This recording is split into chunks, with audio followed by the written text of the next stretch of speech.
Now, these entities I'm talking about are talked about and mentioned in every ancient society under different names. And these are interesting to me. This is what they're called by some Central American shaman, the flyers, just a name. We have the demons in Christianity. We have the archons, that is the name for these entities of the Gnostic belief and the Gnostic writings from like 2,000 years ago, around that period and later. And the Islamic jinn. Because the way all of these entities or phenomenon are described is precisely the same in effect. They're different names for the same thing.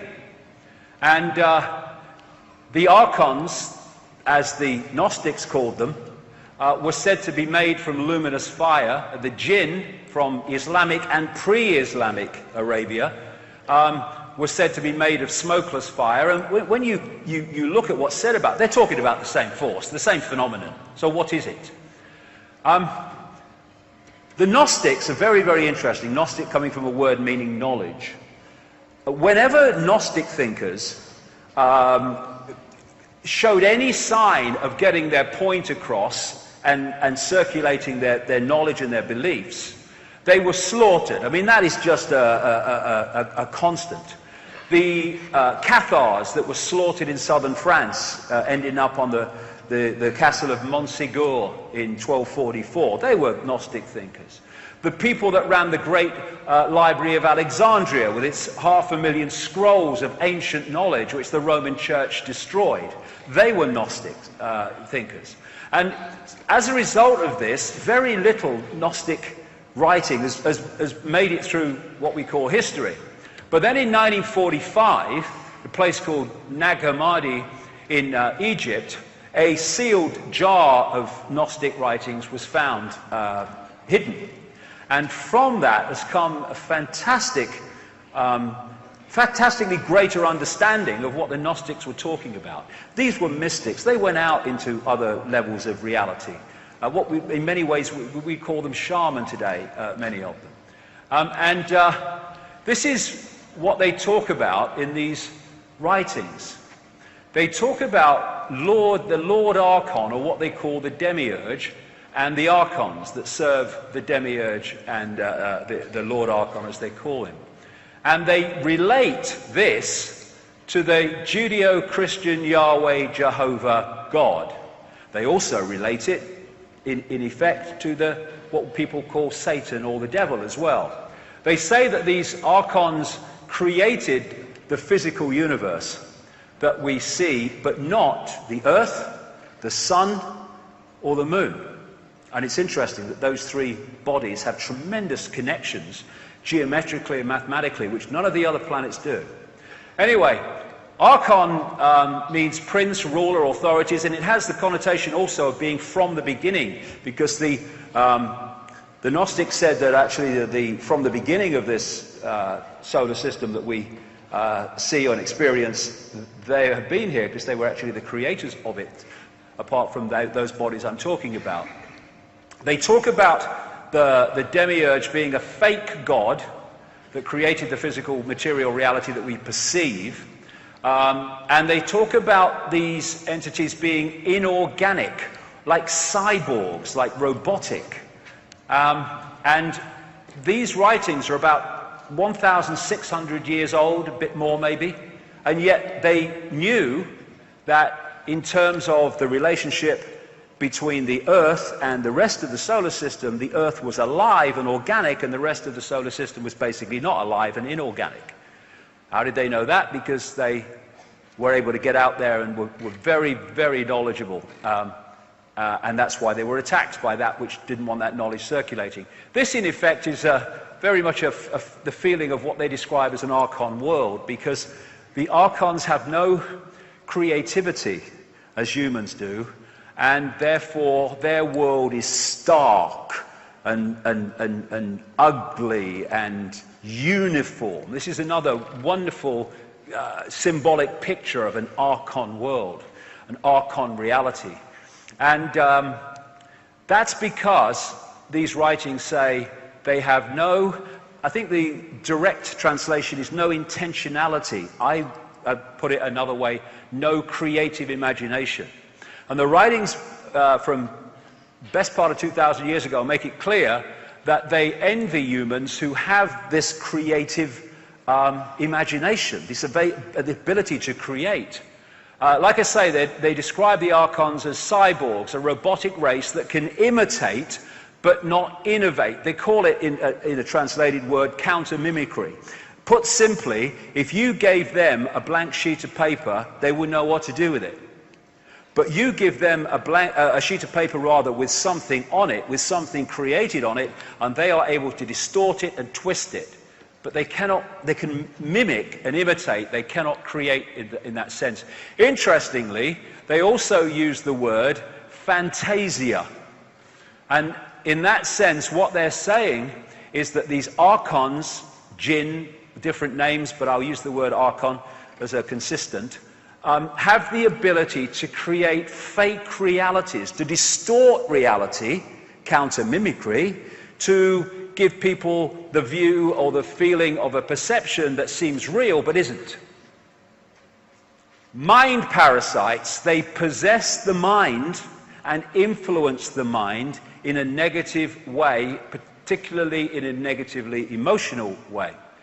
The one word they say that can absolutely describe the Archons is deception. And also they say that one of their great means of operation, modus operandi, is to invert everything. That's what they're doing, counter-mimicry. They are inverting what is already created so it becomes something else. And it's no accident that one of the great forces that worship these Archons within human society, what we call Satanism, use inversion as part of its symbolism. The inverted cross, the inverted five-pointed star. And so I've used this quote before in talks, and from this archontic perception, it becomes even more relevant. Michael Elner, who said, "Just look at us. Everything is backwards. Everything is upside down.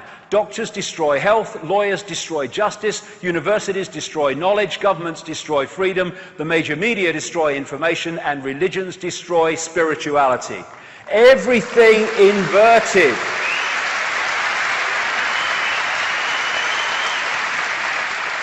This is classic. Politicians, knowingly, some of them, most of them unknowingly, that are promoters and pushers of the archontic agenda, they are famous for bloody lying, inversion of truth. This is a quote from the English writer Noel Coward, who said, quite rightly, "It is discouraging to think how many people are shocked by honesty and how few by deceit. Such is the level of deceit in our society." One word to describe the archontic influence: deception.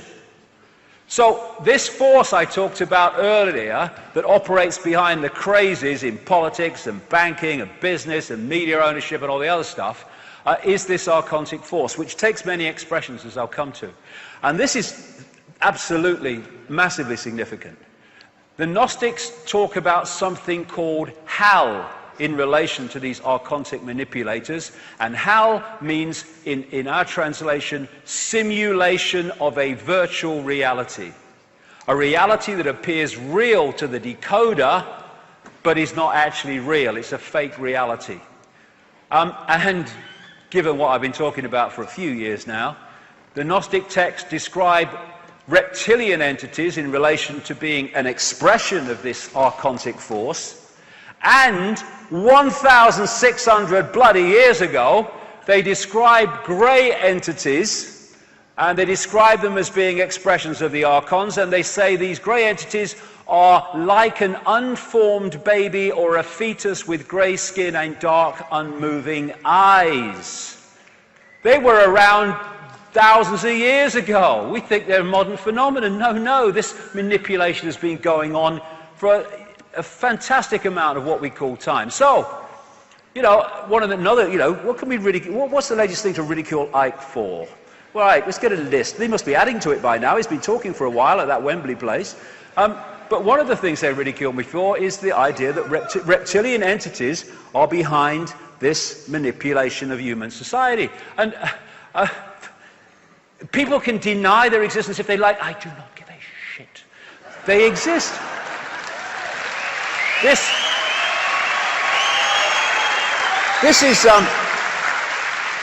is a Spanish artist called Robert Ilimos. I spoke in Barcelona, was it 2011, something like that? And he was introduced to me because he'd had an experience which he, thought I might be able to explain. He was into none of this stuff, never heard of me, never heard of bloody reptilians or anything. But he had a partner who which is Brazilian. So he was in Brazil in 2009, I think it was. Yes, 2009. And he's out on his own, painting the landscape in his own unique kind of way. He's got his easel and stuff, and he's on his own, and he's painting away in this landscape. And he said, then this came down in front of him. Bit of a surprise, I suppose. And he said it was completely closed up, apart from this window, and there were two entities in the window. And he said this thing came down and just stayed there for ages. He said, I don't know if I was taken aboard. He said, I have no recollection of it. And of course he's got his bloody easel in front of him. He starts painting it, this chap. And what he saw at the window were these reptilian-type entities just staring at him, looking at him. And these entities exist. I mean, what he has painted is also described, and indeed painted, by other people all over the world who've had the same basic experience of these entities. And I had to bloody smile that this year, the Daily Mail has been taking the piss out of me over this for ages, like all the other buggers. And they run a perfectly straight story, headlined, "Welcome to our new lizard overlord. Studies suggest alien worlds could be full of super intelligent dinosaurs." But because it's a scientist saying it, it must be bloody true.